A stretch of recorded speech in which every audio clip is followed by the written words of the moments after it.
ओम नमो भगवते वासुदेवाय नमः। जय श्री कृष्ण, राधे राधे। आज की वीडियो में आप सभी जानेंगे वैशाख कृष्ण एकादशी के बारे में।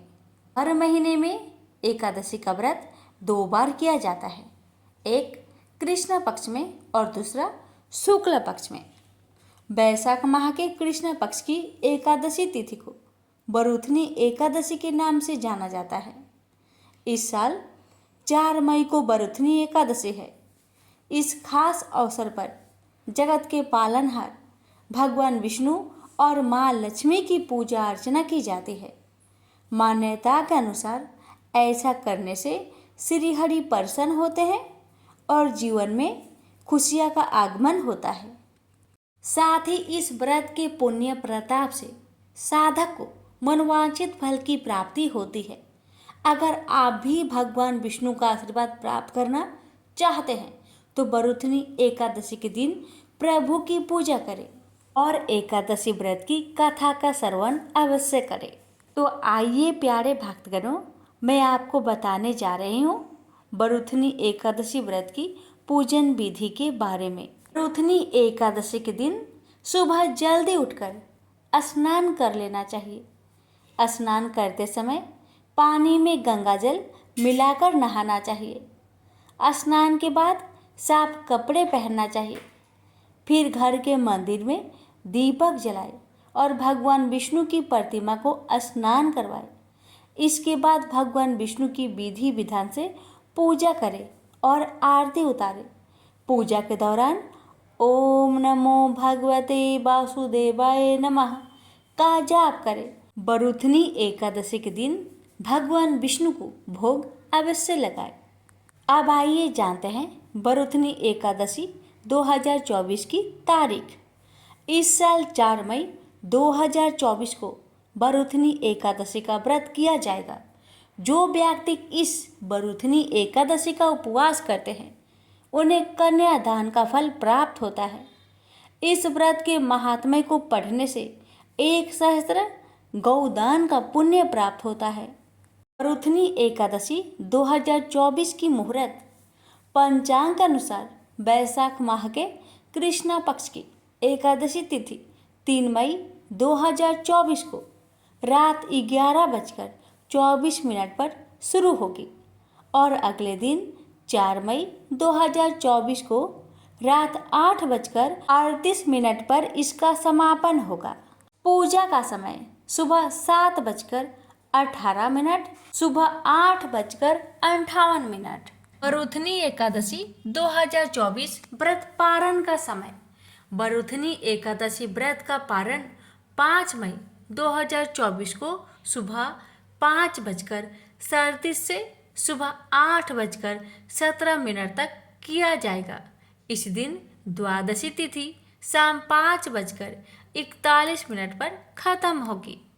अब श्रवण करें बरूथनी एकादशी व्रत कथा। धर्मराज युधिष्ठिर बोले, हे भगवान, वैशाख मास के कृष्णा पक्ष की एकादशी का क्या नाम है, उसकी विधि क्या है तथा उसके करने से क्या फल प्राप्त होता है? आप विस्तार पूर्वक मुझसे कहिए। मैं आपको नमस्कार करता हूँ। श्री कृष्ण कहने लगे कि हे राजेश्वर, इस एकादशी का नाम बरूथिनी है। यह सौभाग्य देने वाली, सब पापों को नष्ट करने वाली तथा अंत में मोक्ष देने वाली है। इस व्रत को यदि कोई अभागिनी स्त्री करे तो उसको सौभाग्य मिलता है। इसी बरूथनी एकादशी के प्रभाव से राजा मान्यधाता स्वर्ग को गया था। बरूथनी एकादशी का फल 10,000 वर्ष तक तप करने के बराबर होता है। कुरुक्षेत्र में सूर्य ग्रहण के समय 1 मन स्वर्ण दान करने से जो फल प्राप्त होता है, वही फल बरूथनी एकादशी के व्रत करने से मिलता है। बरूथनी एकादशी के व्रत को करने से मनुष्य इस लोक में सुख भोगकर परलोक में स्वर्ग को प्राप्त होता है। शास्त्रों में कहा गया है कि हाथी के दान घोड़े के दान से श्रेष्ठ है। हाथी के दान से भूमि दान, भूमि के दान से तिलों का दान, तिलों का दान से स्वर्ण का दान तथा स्वर्ण के दान से अन्न का दान श्रेष्ठ है। अन्य दान के बराबर कोई दान नहीं है। अन्य दान से देवता, पितर और मनुष्य तीनों तृप्त हो जाते हैं। शास्त्रों में इसको कन्यादान के बराबर माना जाता है। बरुथनी एकादशी के व्रत से अन्नदान तथा कन्यादान दोनों के बराबर फल मिलता है। जो मनुष्य लोभ के वश होकर कन्या का धन लेते हैं वे प्रलय काल तक नरक में वास करते हैं या उनको अगले जन्म में बिलाव का जन्म लेना पड़ता है। जो मनुष्य प्रेम एवं धन सहित कन्या का दान करते हैं उनके पुण्य को चित्रगुप्त भी लिखने में असमर्थ है। उनको कन्यादान का फल मिलता है।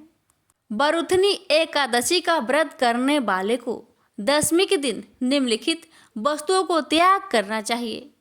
पहला, कांसे के बर्तन में भोजन करना।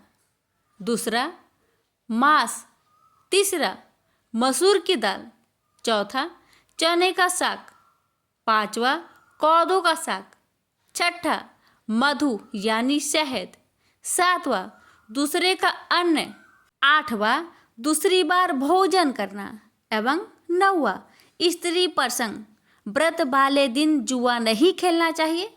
उस दिन पान खाना, दातून करना, दूसरे की निंदा करना तथा चुगली करना एवं पापी मनुष्य के साथ बातचीत सब त्याग देना चाहिए।